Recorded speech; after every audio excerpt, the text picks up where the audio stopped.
Bibles, obviously turn to 1 Peter chapter 3. 1 Peter chapter 3. We're going to look at, a man, in a way, as odd as this is, it's about the submissiveness of a wife, but this is a man under submission. It's a man learning that aspect of, we look at salvation, chapter 1, sanctification, and now really this subject of submission and suffering comes up. Danny's going to cover the suffering part, and we kind of overlap a little bit. So if I don't get to the latter verses very much, I really have a burden and a heart to expound these passages.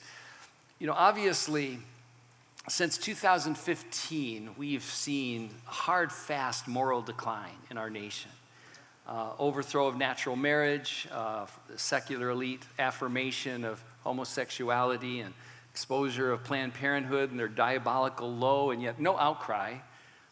Persecution and murder of Christians in the last decade has been off the charts from Libya, Syria, Egypt, and many, many other places. Rise of racial tension, violence, anti-Semitism on steroids as we're seeing it. A death cult in LGBTQ stuff and suicide and borders it's off the charts. So you could look at this and you realize, well, back in the Roman government, was it much better? Literally, there was a very difficult time. While the church was being revived, at the same time, persecution was a living hell on earth. So I look at this as really the influence of the church is really the key. We will be accused of being Christian nationalists if we dare vote, but the reality is that we have a unique government system where we have a voice. So I know my citizenship's in heaven. I'm not worried about that. Even so, as I think if there's one song I'd love the Lord to answer, it's that last song we sang, Even So, Lord, Come Quickly. We look for you, we long for you. And I'm praying for that, and it would be wonderful if it happened right now. And I'm always looking for that. At the same time, I have children and grandchildren growing up in this world. And, I can't be disengaged. When 32 million Christians didn't vote last main election, it's troubling because, they might be all heavenly minded. Maybe they've been gaslit. You shouldn't be, voting because you talk about Jesus in heaven and that's what your goal is. And it's true, they're going to be more concerned about this world because they've got no hope of heaven.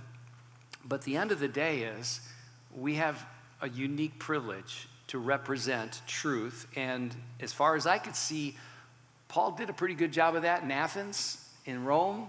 He did a good job on the island of Crete, Corinth, in every respect. So he was yielded to God to be that light wherever he was. And so here we come to 1 Peter chapter 3. And we see, submission, of course, already in government and other things we've heard about. But now we look at 1 Peter chapter 3, and it begins with the word for a men's conference. The first word of our text is wives. So I want to warn you ahead of time. This is an appeal to conscience, and every man who's put a halo around wives submit or be subjection to their husbands, it's the first verse they memorize before they get married, they don't really read the fine print very carefully. Because this is the very verse before he tells wives to be in subjection to their husbands in Ephesians. He says, submit to one another in the fear of God. And then you see what a man is called to do, and that is to lay his life down for his family. So this is an appeal to passion or to conscience, just like Jesus did with the woman at the well and the rich young ruler. It was appeal to their conscience. They have to make a decision, and it's about this. So a wife's influence on her husband, who may not be a Christian, is kind of the subject here, and it's willing subjection unto the Lord. Wives, likewise, be submissive to your own husbands, that even if some do not obey the word, they without a word may be won by the conduct of their wives. Typically, I will tell a young man, this is the first 6 verses of 1 Peter 3, you should probably just not worry about. Let God deal with her, and you take your part in verse 7. But I think there's some lessons here for us as guys. It's a clear reminder that submission is from a willing heart to choose. Marital relationships work a whole lot better when there's no assertion of superiority or rule, but rather when there is an example set and a yieldedness to that example. And that's really what it comes down to. You know, a submission of a Christian wife to her husband in the Lord, that's her real response is to the Lord. That's why we subject ourselves at all in the first place, to be a good citizen, a good worker, a good child, a good wife, a good husband, to honor him. We're doing it unto the Lord. And if you look what breaks down in society, it comes from rebellion, whether it's against the state or against an employee, against a parent, against a spouse. And the wild thing is, we miss the obvious. It's really about relationship. It's about relationships. God is a God of relationship. When God created the angels, he did not create them for relationship. They're ministering servants. He created us for relationship. A lot more powerful than us and a lot more wise than us, but there's no place in the Bible that says God loves the angels. But he made us for that relationship. And so this marriage is a beautiful picture of that. Think about this. When you get married, you say your full-on commitment at where? The very beginning. What if you said in your vows, okay, I vow to hang with you for about 10 years, see how you do, and then if I like what I see, then I will completely commit myself to you. I mean, that's kind of how the world looks at it. But true relationship is you make the commitment at the beginning. Aren't you glad Jesus did that with us? That he laid his life down, he put it all in the line, and we respond to him, and everything begins at the beginning. And then, of course, the rest of it is working that out. So a wife's challenge, of course, is going to be to yield to this gorilla that she married and to respond to him and to respect him, and her temptation is to usurp that authority. So here is the exhortation. It's not a matter of inequality. A wife may be quite more gifted and capable in some areas, and if you're an insecure husband who doesn't if you don't recognize that, you're going to feel threatened by her gifting, and but rather those gifts are to bless you, to encourage you, and out of respect for God and respect for love of her husband, she is called to subject herself. So she's basically instructed to assure Mr. Ego, it's okay, you're still my hero, you're still the man. But what if you as a husband were gracious and love your wife as yourself and seek her best interests? You know, it's an amazing thing that happens then. You know, I think it was Publius Surius who said, casta ad virum matrona perendo imperat, which is the submissive wife is the one who usually gets most of her will. Another very deep philosopher on submission, pastoress wifus Karen Pulley, she said, just duck and let God hit him. So I live in that world. My wife is very wise. She just gets out of the way when I get into my modes, and God takes care of it. Well, look, there's obviously, you know, exceptions to subjecting sexual immorality, abandon, and abuse. But the qualities that influence are pretty powerful. Notice them. When they observe your chaste conduct accompanied by fear. Verse 3, do not let your adornments be merely outward, arranging the hair, wearing of gold, putting on fine apparel. Why am I telling you guys this? Why are we talking about what women wear here? Well, it seems to me that we could set the precedent for what we are telling them we prioritize. I think we heard that in the first session in the Q&A. If we value the outward more than the inward, then what are women going to be motivated to do? They're going to be focused on the outward. Where does that focus on the outward come from? It's a supply and demand issue is what it is. You know, hear a gentle and quiet spirit, the strength and beauty of a woman of God, precious in the sight of God. Unfortunately, many men are too stupid to realize how important that is, as opposed to looking like a Victoria's Secret model. And that's the challenge. So how do we show that value? What is more valuable to you? What is the supply and demand? And I think as men of God, we've got to show first, before we get married, what our priorities are.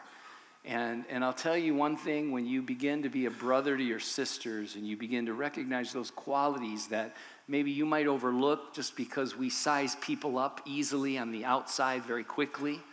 The world does that. You know, if you're beautiful, you got the attention. If you don't have beauty, you better be very intelligent. If you don't have intelligence, you better be very charismatic. If you don't have any of those things, you better be rich. That's what the world sizes us up as.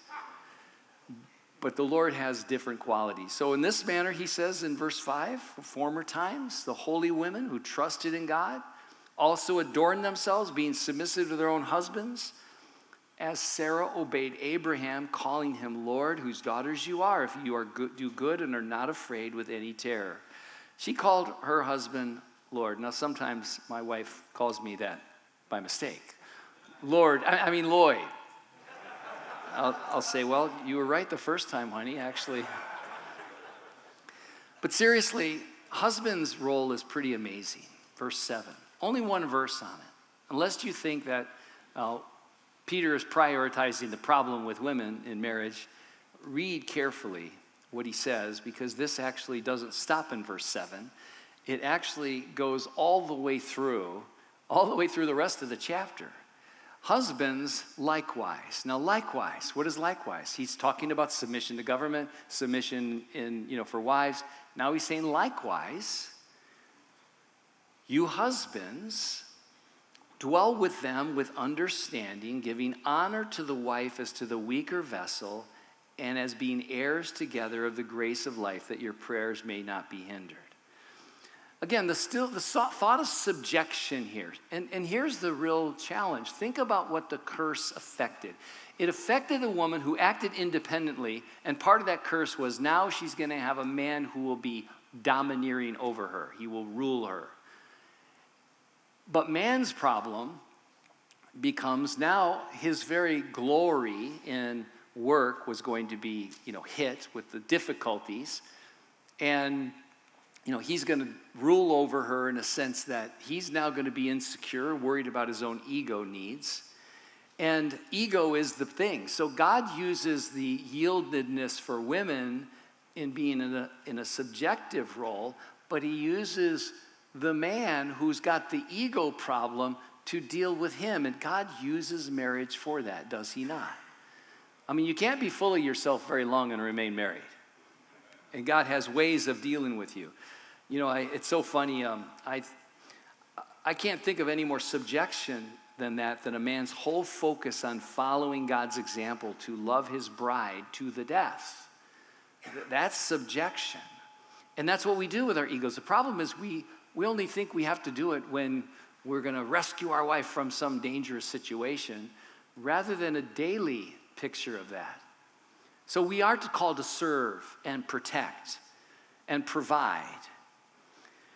But I thought of this too as well.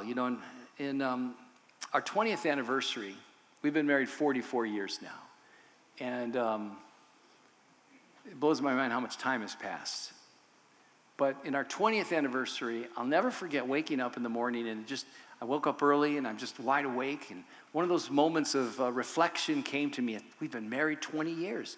And I'm thinking, oh, wow, this is amazing. And my mind began to think of the call that I had from New Jersey, or from Michigan to go to California, then eventually to New Jersey. Brought her out with the kids when they were just little toddlers, and all the things that the Lord did and how he's blessed. And I'm thinking, I'm not saying it out loud, but I'm thinking to myself, I brought her into this world. She would have never been a pastor's wife unless we married. And as I was thinking these thoughts like Nebuchadnezzar on the wall, thinking, is this not Babylon the Great that I have built? The Holy Spirit just hit me very gently but firmly.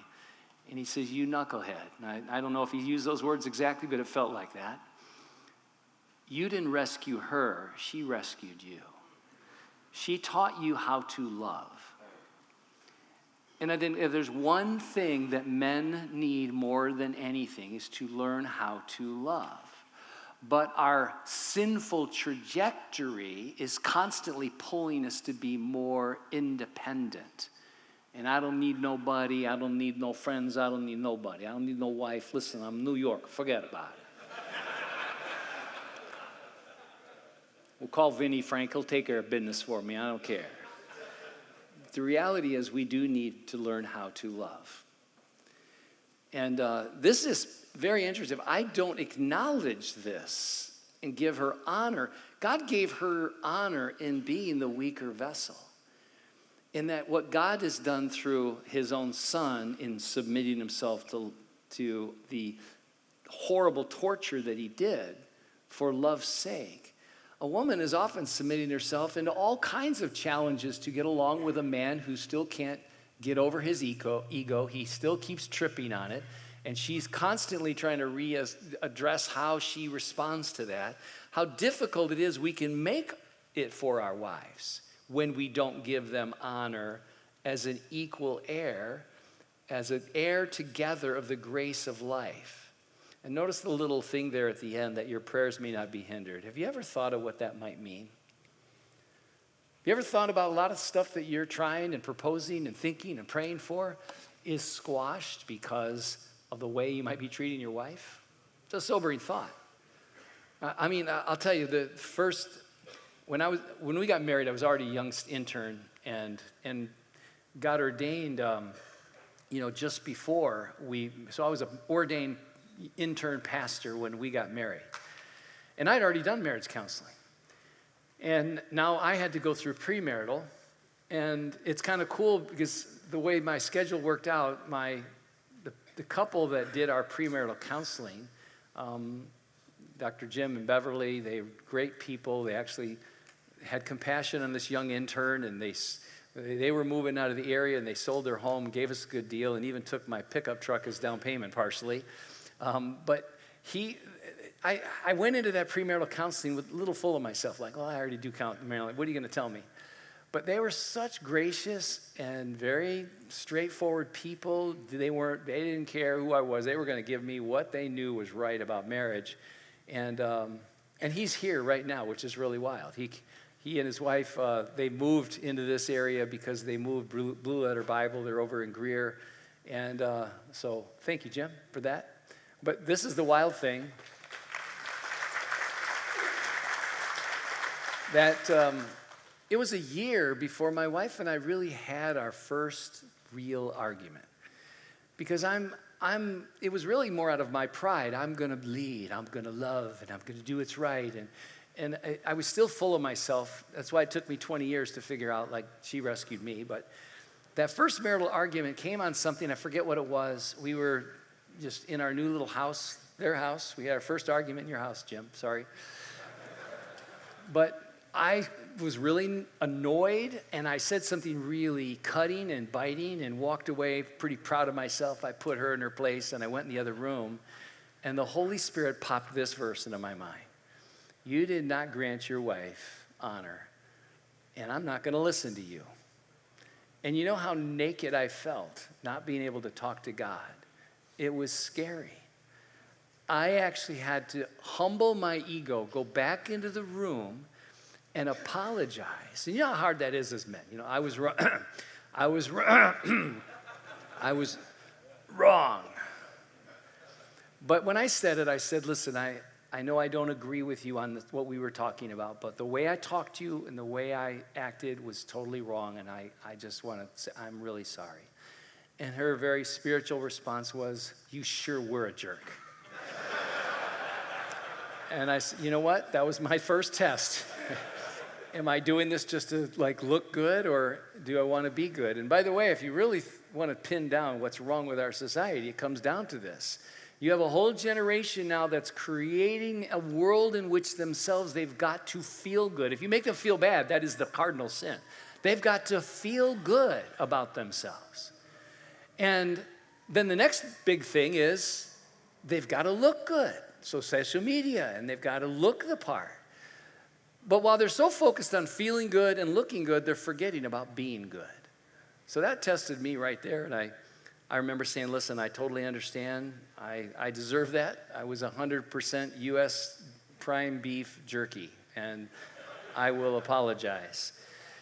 So I walked, it was an hour later where she came in, and she was crying and had her moment with God, and we made up. And, but it really reminded me of just the importance of a man, of recognizing most significantly your connection with God is going to drive everything about who you are.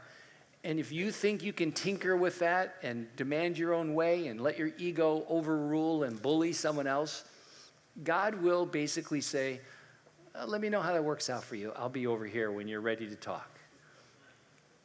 So here is a man who is treating his wife properly. And now in verse 8, you have a number of qualities. Actually, verse 8 through 12, you have a lot of the qualities that would be so essential, not just in marriage, not just in friendship, not just in work, but in every area of life. Finally, he says. Now keep in mind, he ties this to submission. He went likewise, likewise, likewise, talking about submission, and then he says finally. So this is the final likewise.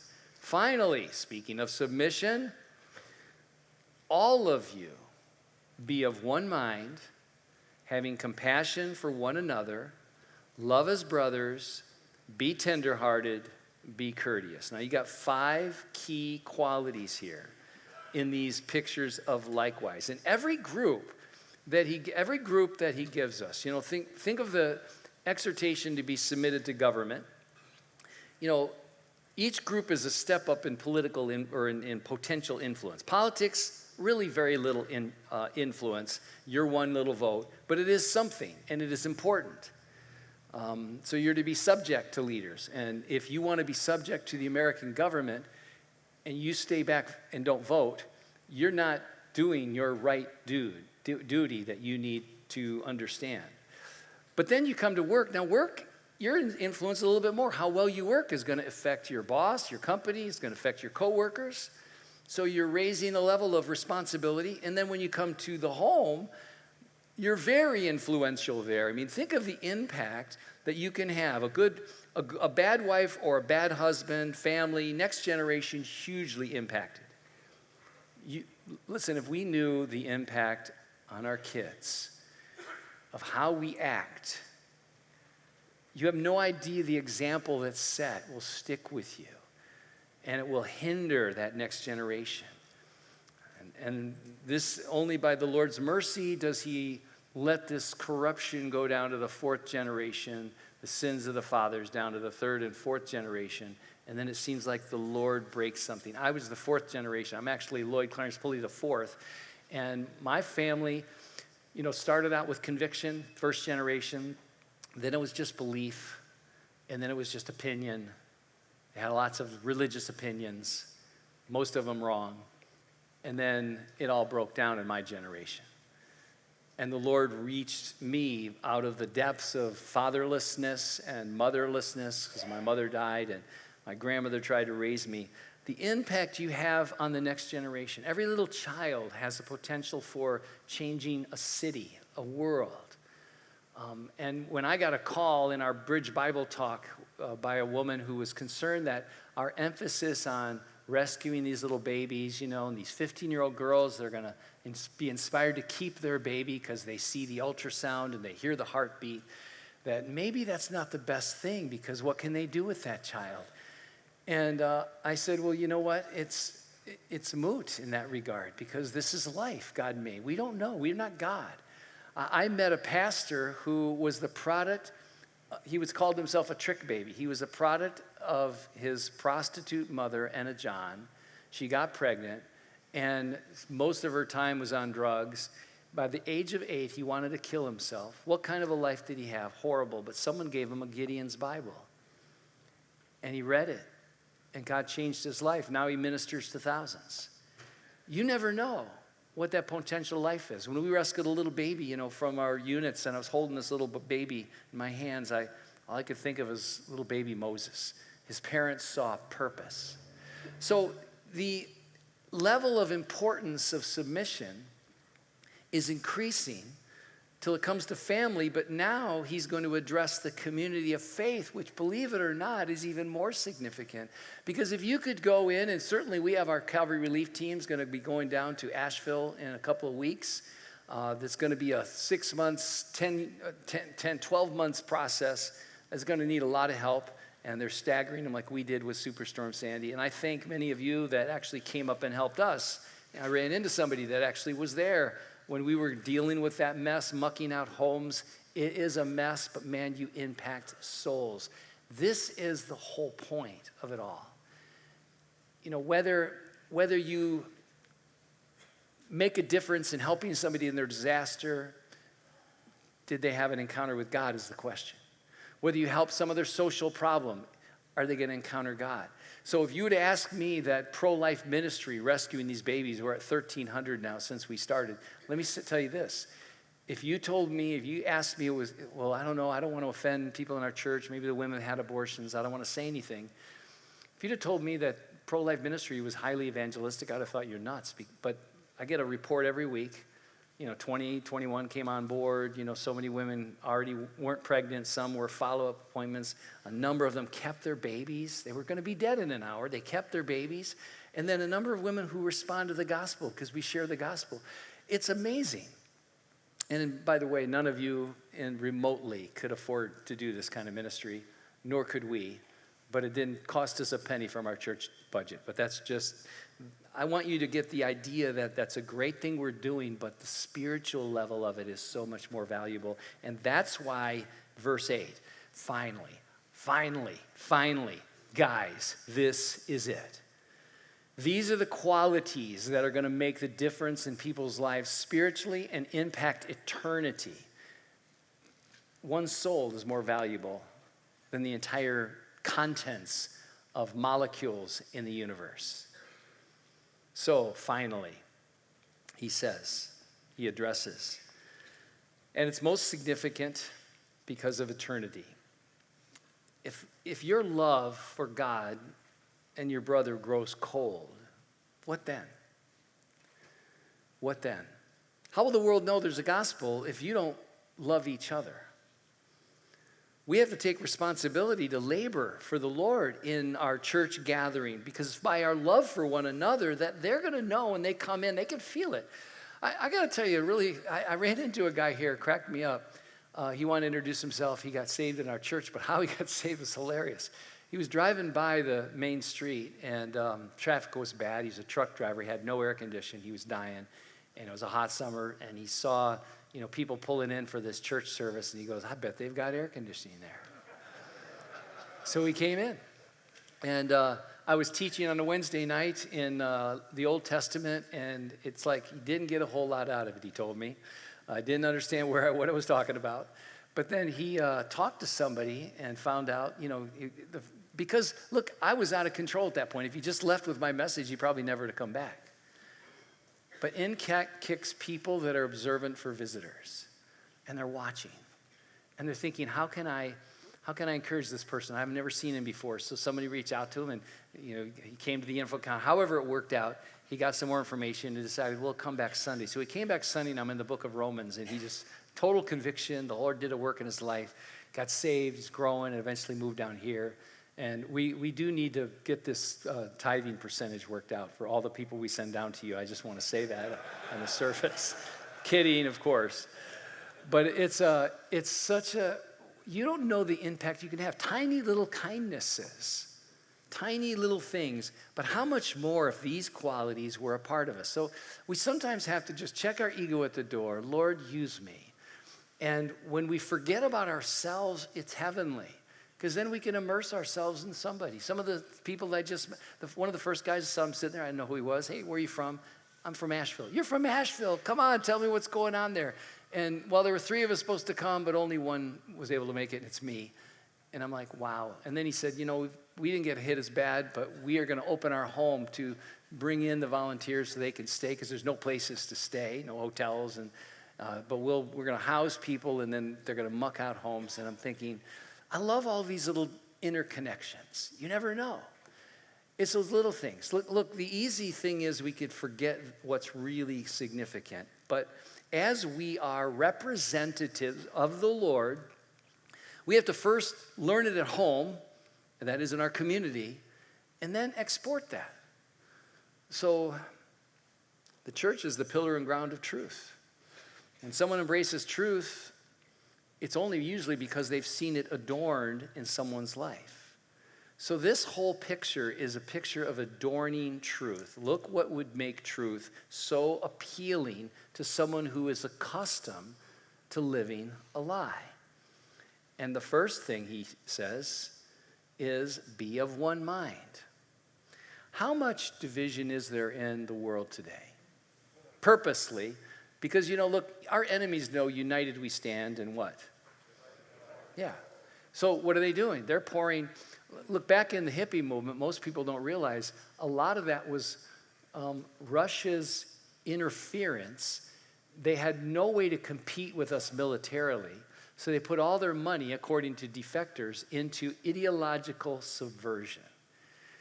Break down their home. The communist goals for America, you've probably seen Clausen's, break down the home, break down education, break down this, divide, get everybody divided and hating each other. And look, I think they've done a pretty good job with their modus operandi, their plan. What have we done in response? Well, we get a bunch of Christians angry, because they're seeing where our country's going. And instead of seeing how we can make a practical difference. And one of the ways we can do that is letting lesser things go, and all the powerful tensions and differences among us, put them in their place for the common worship of God and obedience to God. Just as Jesus said, that they may be one, John 17:21, that as the Father is in me and I in you, they may be one in us. He's praying for us that the world may believe that you sent me. How's the world going to believe that God sent his Son? By the love you have for one another. And when that love is growing, let me tell you something. It's felt when someone comes among us. And it also, it kind of spreads out. It goes out. In the early church, the multitude of those who were one heart and one soul in Acts 4, by Acts 6, they're already arguing about the widows being not treated the same between Hebrew and Hellenistic. They had to be corrected. Does it not encourage you in a way that most of the New Testament, we think, the early church, we need to get back to the early church. Well, most of the New Testament was correcting the stupidity of the early church. And likewise us as well, because we are in that same boat. But so much can divide us. The key is we must no longer look at others according to the flesh. 2 Corinthians 5:16 says, as Jesus saw his disciples, what does he call Peter? The most unstable, emotional person of them all. He says, you shall be called Petros, stone, rock, solid. He saw in Peter what he'd become. Do we look at people for what they are or what they're becoming? And even a bigger challenge, guys, because this is a part of this one-mindedness. It's easy to be of one mind when you're in a large church. You know why? Because you can pretty much filter everybody that you don't like out and develop your own little circle of friends that are just like you. And might I say this to you men, the last thing you need is more of you. You need to get out of you and your little clique and start crossing over and becoming part with other people's lives and be a part of this. This oneness is so important, this unity that we have, but it's easy when you're just hanging around your little clique. That's why small schools, small churches have more issues in some ways, and because they have to learn how to get along with people they wouldn't normally want to spend a lot of time with. I got to tell you, one of the best things you could do is be rubbed the wrong way by somebody's maybe ethnic background or the way they talk or the way they view life, and they're so different from you and they're rubbing you the wrong way. Good. That sandpaper is exactly what you need. This is love. Listen, if everyone were lovely, why would he exhort us to love? So this is really getting ahead of this, but this one-mindedness comes here. And then the second thing he says is have compassion. Now, have compassion for one another. Now, compassion is literally you're you're sympathizing, you're suffering alongside them, you're understanding them with this passion to feel their pain and to encourage them. And again, that is the danger of a large church. You don't really have to practice this when you're around people just like you. And we have to resist that urge to gravitate toward people like us so that we can understand people that are different. That's really what it is, understanding people that are different, going through troubles, difficulties. Many times when we see somebody, talk to somebody, we realize they might have some issues in their life. Do you run from them, or are you drawn to encourage them, get them connected in some way? And knowing that it might be months before they get it, or even years. Listen, even decades. Some people are just, they're struggles. And God has put those people in our life that we can learn how to love. Just in the same way, my wife gave me a feisty, everybody thinks she's so loving. She is. But she's also feisty. And she's tough. And we are like oil and vinegar. We are like peanut butter and jelly. We are so opposite. Until you realize that oil and vinegar and peanut butter and jelly go together. They're so different, they fit. But you have to work at it. Same thing in any relationship. Look, my ideal home group would be a single, a young single, an older couple, a younger couple, children, those with children, biker, ex-con, a person struggling with same-sex attractions, college-bound adult.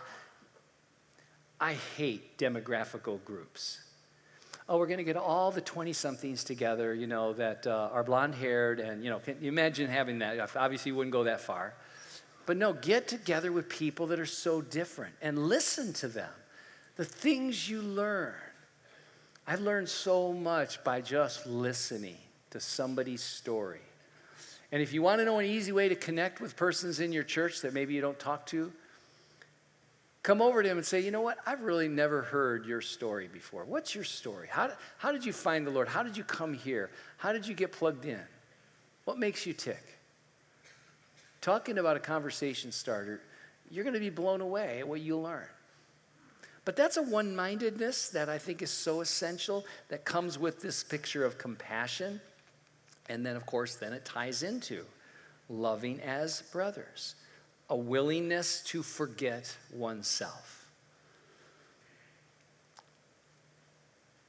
We realize that we stand on the blood and faithfulness and selfishness of those who went before us. Obviously, Jesus, but many others we owe that poured into us, that risked their lives to reach out to us, that took their time to knock on our door, college, or invite us to church. And I've often said, I might have even said this here, it's a very simple way to invite people to church. You don't make it a creepy thing.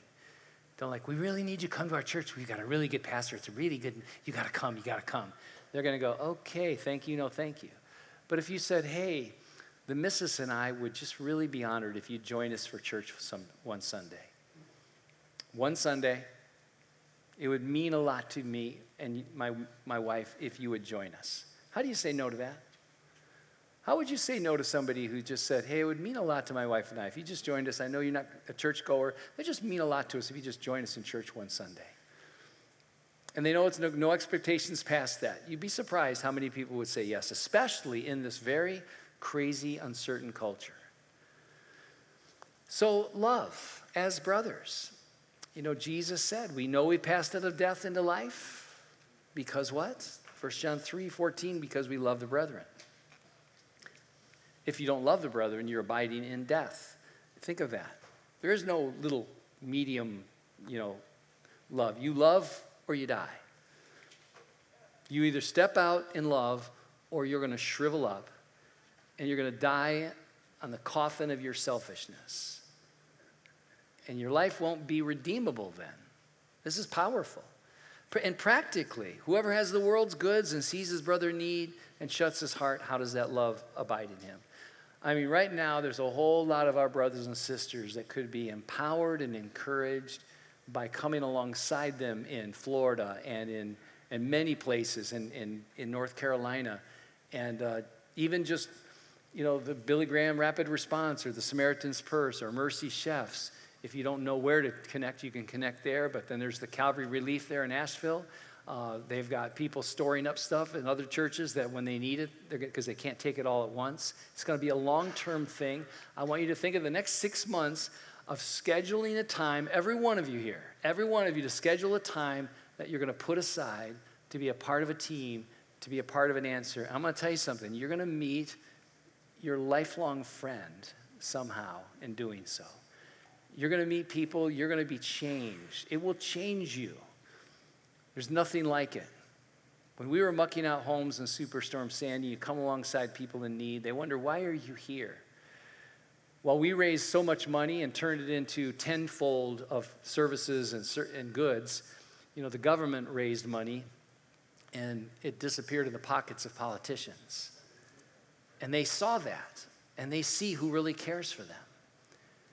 And it's really powerful. There's not one of our trips of our people going out have encountered a thing where no one responded to everyone responds to the gospel.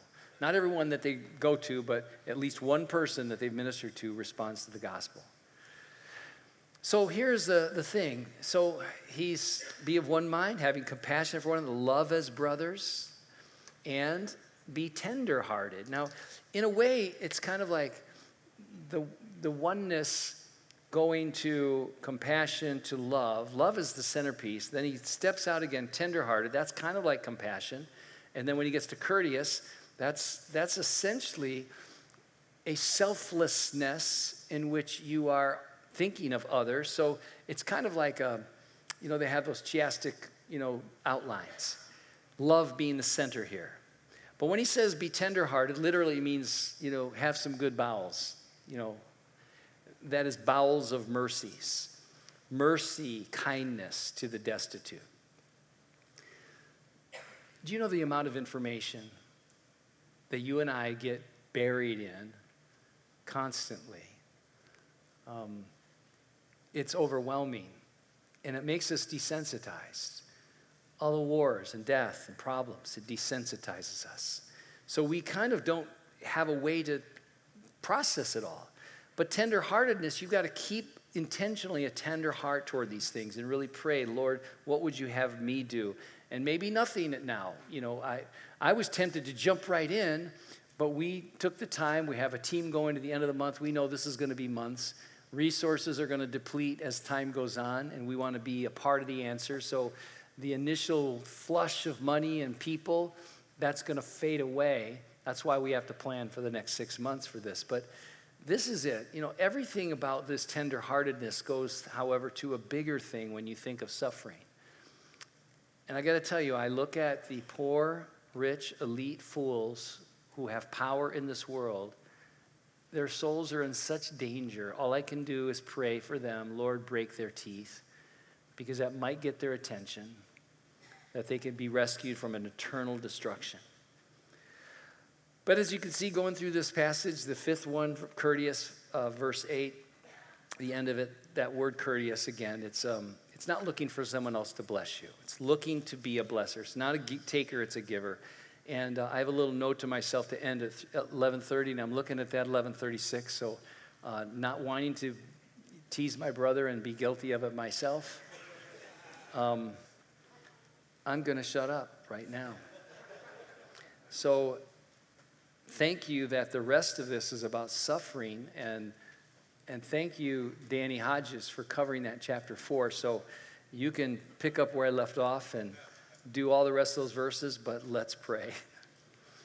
Father, thank you so much for your amazing grace.